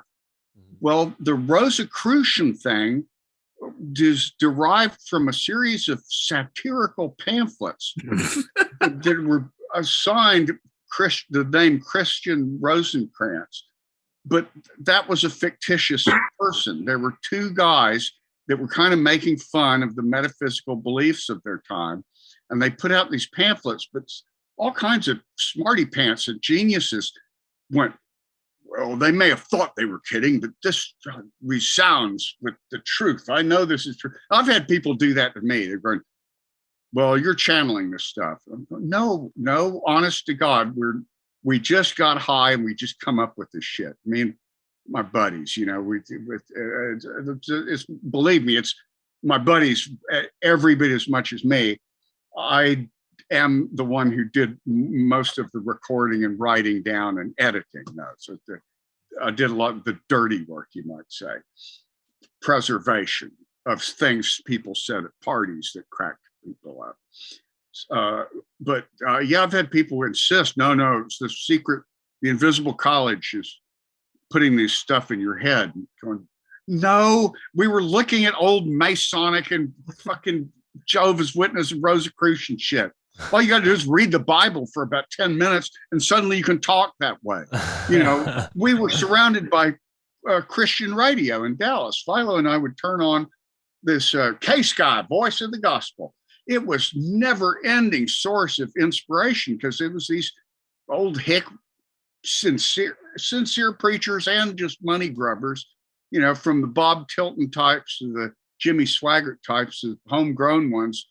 And we imitated those guys. We copped their mannerisms to some extent, and you know, you're just surrounded by it, especially in the Bible Belt. Right. So, would you say that, you know, with the internet, we talked a little bit about that. Do you think that you guys sort of preceded this troll culture that's pretty heavy on the internet? Well, yeah, I got to admit, when I spent years on Usenet in a group called alt.slack. And that was where we learned the art of politics by troll long before everybody else was doing it. I mean, you know, argument by trolling. And you know, at first it would get to me. I'd let people would piss me off. But over the years, I developed a very thick skin, and also just like, well, this is just words from somebody way out there. I don't know whether they're serious or not, and who cares? You know, I'm free of a lot of the anxiety that used to go with all that internet trolling stuff. But we saw the early versions of it. Well, Philo and I started out kind of trolling CB people. Philo got a CB radio. So like in the late 70s, there was that fad of CB radio. And it was like internet, but it only went about 20 miles, you know, and it was all voice. And we would get on the CB radio and do this men of Earth, you must end all atomic testing or be destroyed, you know, that kind of thing. And we encountered other people who trolled us back. In fact, that's where the term pink boy came from. These kids kept calling us, they'd just shut up, pink boy, shut up, pink boy. So in our pamphlet, we said that the phrase shut up, pink boy was the first words heard from space. It was the first thing the aliens said to Earth was, shut up, pink boy. And we just decided to call all normal people pink boys. You know, it didn't matter what color your skin was or anything. Anybody could be a pink boy. Love it. My family, my father's side, used to call white trash po-buckers, which I later learned was derived from African words. Enslaved people had an African word for ghost or monster or devil, bukra, and they called the white overlords bukra. Well, the white people that were low stature economically were po-buckers. And I heard that word all the time growing up. So we started using it in Church of the SubGenius. Now people use it like it's a real word. Bull dada, that's another one. A friend of mine, Shredney Chisholm, coined the term bull dada, the latest exploration into the world of advanced surrealistic moralism in which the mind is filled with dirt and lugs which trickle to find shelter and rest inside the now sightless eye sockets. Can you believe I remember that? The definition of bull dada, where we decided that was the term for like kitsch, you might say, old stuff that is out of style but looks really cool because of that. Like the old magazines that we'd find the ads in that had Bob in, you know, that was bull dada. Frop, the term frop, we've heard that. Paul Mavrides heard some kids in Berkeley talking about smoking some frop. And he said, where'd you guys hear that? Said, oh, everybody says, and they'd heard it on the radio because there was a radio show there. In Cleveland, there was a rap group called Bone Thug and Harmony. Hell yeah. And they used the term, they referred to frop in some of their songs. And we knew that came from, there was a rap show right after our Slack at this station in Cleveland. And the rap host had them on. They came in following, this was before 9/11. And the band came in and they go, somebody's been smoking something good in here. And the DJ goes, oh, it's the SubGeniuses. That's their frop. Frop, huh? Oh, I want some of that frop. So that term showed up in Bone Thug and Harmony rap songs. Wow. Also, the word stang is also in rap songs. It means a crime or a sting, you might say. Gonna do a stang. The confusion I had before about frop was the monkeys use the term frodis, which is similar but not the same word. But yeah, okay. I guess I didn't know that. Maybe that was something related over there in Berkeley, but their movie Head was a big influence on me because it was one of the first times I ever saw old movie footage repurposed, totally different things juxtaposed from old black and white movies to seem like they went together. Mm. And our editing style was kind of collage based. I did, before the radio show, we did tapes. We had a network of cassette tapes, and we did 10 media barrage albums, and they're very carefully edited. Back then it was reel to reel tape and splicing tape. Like Negative Land did things that way in the old days too.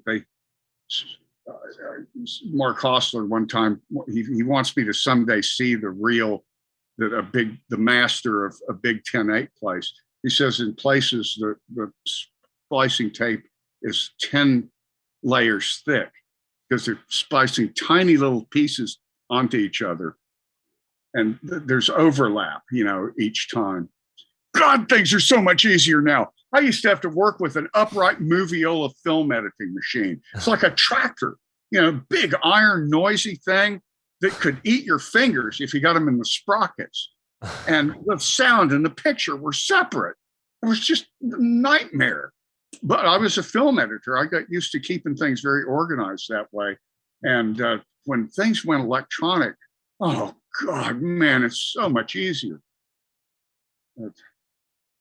I kind of lost interest in the filmmaking side of things, but my son is actually a Hollywood director. He's in the Directors Guild in Hollywood.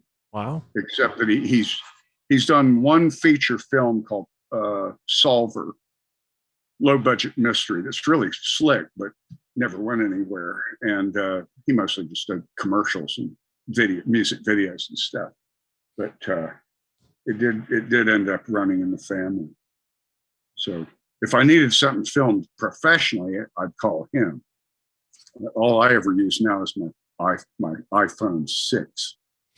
Right on. It needed to be replaced. Well, Ivan, it's been a pleasure getting to know you better. Like Juan said, we really did not know what to expect with the presence that the Church of the SubGenius has on the internet. How could we have known what to expect? But it's been a real pleasure getting to know you. And 2 hours. flying by. Yeah, I was recording this myself just for yucks, and I looked down and it stopped. It was because the memory ran out. Well, we can send you a recording if you want one. We'd be happy to send. Oh yeah, I'd like to have them all. Absolutely. There's an archive. Beautiful. And best of all, there's somebody to take over the archive after I croak. Well, I want to leave Chris and Juan a chance to ask any questions if they have it, but I'd also say, once Juan and I get some of the books, we'd love to have you back on once we know a little bit more of what we're talking about, and we can ask maybe some smarter questions. But Juan, Chris, you guys have any final thoughts? It was a pleasure. I really enjoyed this. Loved talking to you. Loved hearing you talk. And thank you again for coming on. I really appreciate you, Ivan. And for everything that you've done, aside from all the parody and all the bullshit, I think it's fucking great what you did and what you keep doing and really waking people up. So I appreciate that. Well, we hear that a lot these days. It's very gratifying. I still like to get rich, though. That would be. It's not too I late. can't complain. I mean, we're okay, but it would be nice to be really. Not too late, Chris. Yeah, Ivan, man, thank you so much. This was incredible. I think what you've done is really cool, man. It's like pretty advanced, like thought process wise. So very cool from an artist perspective. Shout out. That's fucking amazing. I would love to have you on Mensa, which is my podcast, to keep introduce it to some other people. And keep doing it, man. Thank you. Sounds good. I'm honored to do it. Me and Mark kind of went back and forth. It was the most, when he first wrote me, it was like, this guy can't even be bothered to use a shift key. Like, this is the laziest interview request I've ever seen. And at first I was just going, nah, I got But then I thought, well, wait a minute, he refuses to know anything about it. That means I could just really pull his leg. I could lie my ass off. And I had all kinds of elaborate shit that night that I came up with, but then I forgot most of it. Oh man, well we would have loved to get that, but too bad we didn't do it sooner. Yeah, it turned out you'd done your research after all. Well, either way, it's an honor, and please tell the folks where they can follow up and maybe order a package themselves. If you would send me an email with a link. I never got any kind of a link at all. That was another thing. It's like, well, usually they give you a link to their previous shows and stuff. Fucking up, Mark. Oh man, you really called me out here. Yeah, definitely forgot to do that. But I also, we weren't quite sure. I'd never reached out to someone with your infamy status. So, But you should use the shift key when you're inviting somebody. Use the fucking shift key, Mark. Thank you. Anyway, I've got to go. My brother just got here with goat shit. So Hail Bob. Hail Bob. Great evening, and oh yeah, check out my show. The greatest of all time ranch, or the Goat Ranch. Thank you so much, Ivan. We appreciate you, man. expect a well-formatted email from me. I'll talk to you soon, Ivan. Have a great evening. Oh, you got. Right. This fucking guy's amazing, dude. All right, guys. I'm gonna hop on a podcast now, so I'll catch you at 7:30. Okay. Do you want to record the intro to that then or now? The intro to the one that we're gonna do at 7:30? No. Like This one. Yeah. You want to? Can you? I know you probably got to rush, but do you have 5 minutes to do a quick intro so we have a little bit of the energy for what we just experienced? Yeah. All right. We'll cut it at this point right here. Stop recording, and then we'll record. All right. Ladies and gentlemen, welcome to Illuminati Confirmed. I am Mystic Mark, here with Juan and Chris, Juan. Reverend Juan is Reverend Reverend Juan. Juan from now on. Pope And you got the Chris. Mystic Mark name now, dude? What the fuck? Where's my special name It's at, a bad bruh? habit. It's a habit. Not a bad habit, but it's a habit from my other show. Reverend, the Reverend is on here now. You're the That's Pope, right. though. I thought you were the Pope Christopher. Yeah, all right, word. Cool, I'm in. I'm Mystic Mark. You're Pope Christopher, and we got Reverend Juan up here, bro. I and love he's it, dude. actually Let's go, officially a dude. Reverend, and you actually changed your Zoom name during the call. I love that. So, geez, what did we just get into here, folks? Freaking Reverend Ivan Stang, aka the founder of the Church of the SubGenius, right? Yeah. I think it was fucking amazing. I think it went great. I told you guys we were gonna have a lot of fun with this, but I was expecting a completely different character before I watched the documentaries and did all the research that I did. And then obviously he's a super sweet guy, man. You know, like super cool, super chill. And yeah, I love what he's putting out. Aside from all the bullshit, I think it's awesome. Well, I mean, totally in odds with our expectations, right? We were expecting, and I probably loaded it with the way I described my email with the guy, but obviously he called me out. I'm not the best at writing emails, apparently. He's an OG of the internet, so I need to step my game up. But yeah, Reverend Ivan Stang, totally very candid, honest, didn't feel like he was a shyster at all, just kind of showed us all of his cards, didn't really keep any close to his chest. I don't know. What do you think, Chris? I think this is fucking amazing, dude. I think that guy is like, he fucking gets it, dude. He looked around for his whole life, probably was like, these people are all fucking crazy. And then came up with his own shit. He's like, well, if they're doing it, I'm gonna do it too. Yep. Which is like L. Ron Hubbard shit, dude. It's like, you want to get paid, start a religion, dude. Yeah. Also, let's make it funny. Also, let's put some gems in there from all around. Also, that's super high level, like literally genius type of joke, like to make a whole like 40-year career cult joke, making fun of all the Deprogramming stupid parts zombies. of all the established religions. It's fucking amazing. That was incredible, dude.